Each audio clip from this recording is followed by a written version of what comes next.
بسم اللہ الرحمن الرحیم۔ القسم الاول فی الاسم، پہلی قسم اسم کے بیان میں، فی الاسم اسم کے بیان میں، اقسام ثلاثہ میں سے پہلی قسم اسم کے بیان میں، وقد مر تعریفہ، اور اس کی تعریف گزر چکی ہے، یعنی اسم کی تعریف مقدمہ میں گزر چکی ہے کہ اسم ایک ایسا کلمہ ہے جو اپنے معنی کو خود بتلائے اور اس میں تینوں زمانوں میں سے کوئی زمانہ نہ پایا جائے۔ وَهُوَ يَنْقَسِمُ إِلَى الْمُعْرَبِ وَالْمَبْنِيِّ، اور وہ منقسم ہوتے ہیں معرب اور مبنی کی طرف، یعنی اسم کی دو قسم ہے، ایک ہے معرب اور دوسری قسم ہے مبنی۔ فَلْنَذْكُرْ أَحْكَامَهُ فِي بَابَيْنِ وَخَاتِمَةٍ، پس ہم ان کے احکام کو ذکر کریں گے، فی بابین دو بابوں میں، وخاتمۃ اور ایک خاتمہ میں، پس ہم اس کے احکام کو دو باب اور ایک خاتمہ میں ذکر کریں گے، بیان کریں گے۔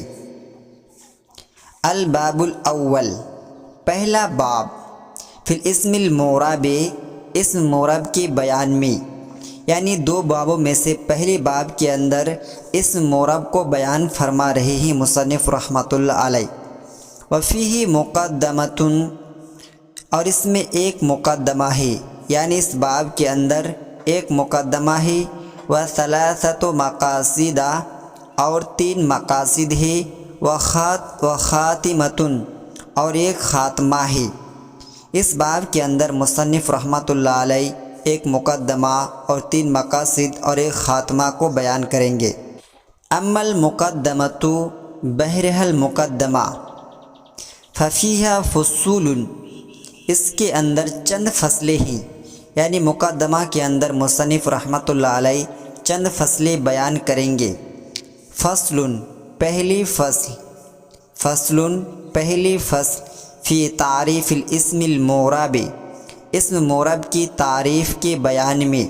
پہلی فصل کے اندر مصنف رحمۃ اللہ علیہ اسم معرب کی تعریف بیان فرما رہے ہیں کہ اسم معرب کسے کہتے ہیں۔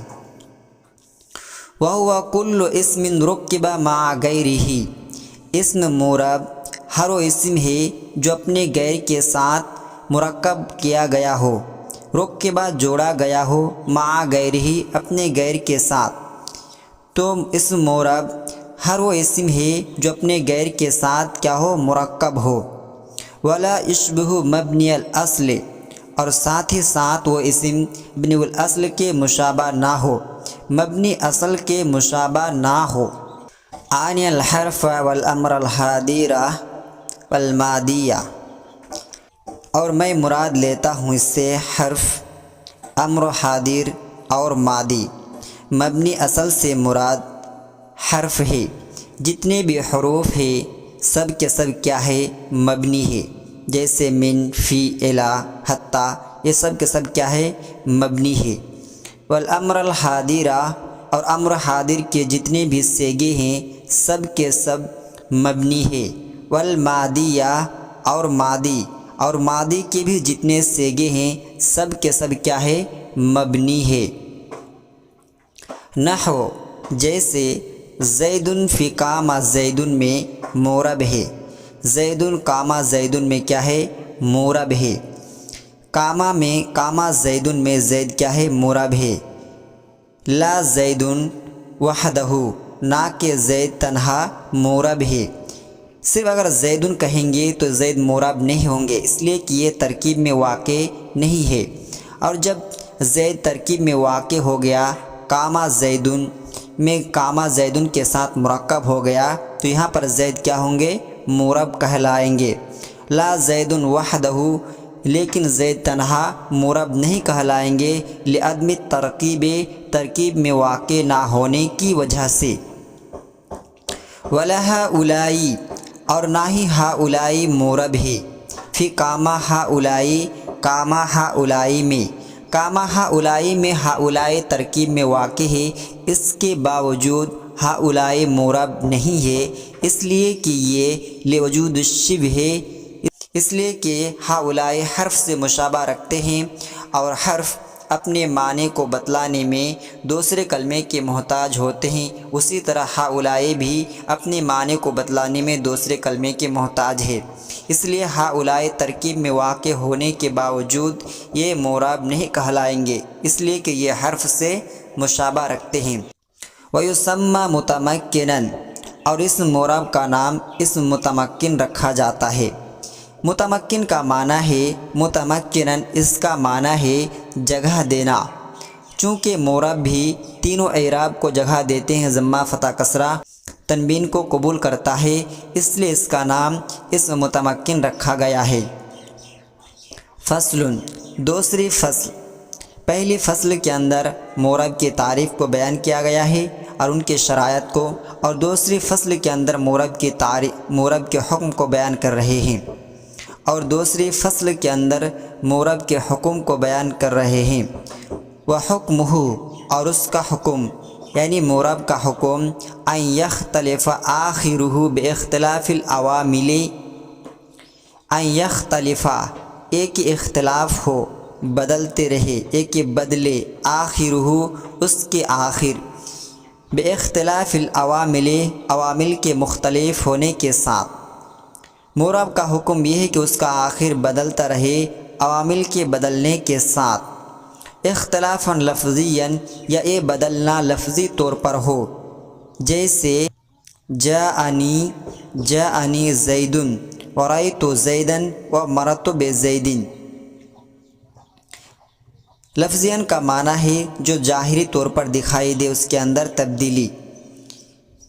او تقدیراً کا معنی ہے پوشیدہ، یعنی ظاہری طور پر اس کے اندر جو تبدیلی آ رہی ہے وہ دکھائی نہ دے، جیسے جاءنی موسیٰ ورأیت موسیٰ ومررت بموسیٰ، تینوں کے اندر تبدیلی ہوا ہے لیکن یہ ظاہری طور پر دکھائی نہیں دیتا ہے، بلکہ یہاں پر تقدیری طور پر یہ بدلتا ہے، جیسے جاءنی موسیٰ ورأیت موسیٰ ومررت بموسیٰ۔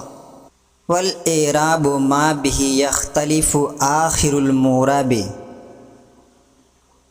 اور اعراب وہ شے ہے، وہ چیز ہے جس کی وجہ سے مورب کے آخر مختلف ہو، کالجمتی، جیسے ضمہ، والفتحتی، فتحہ، والکسرتی، کسرہ، والواوی، واو، والالف، الف، والیاء، یا، جیسے ضمہ، فتح، کسرہ، واو، الف، یا، یہ سب کیا ہے؟ اعراب ہے، انہی کی وجہ سے مورب کے آخر مختلف ہوتا ہے، بدلتے رہتا ہے۔ وَإِعْرَابُ الْإِسْمِ، اور اسم کا اعراب، عَلَى ثَلَاثَةِ أَنْوَاعٍ، تین قسم پر ہے، اور اسم کا اعراب تین ہے، رفع و نصب و جر۔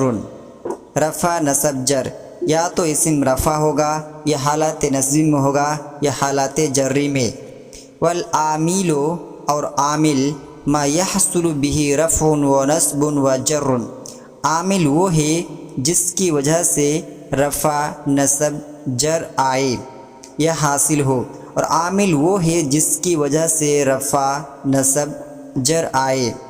ومحل الاعراب، اور اعراب کا محل، من الاسم، اسم کا اعراب کا محل، وہو الحرف الآخر، اور وہ آخری حرف ہے، اور اسم کا محل اعراب وہو حرف الآخر، وہ آخری حرف ہے۔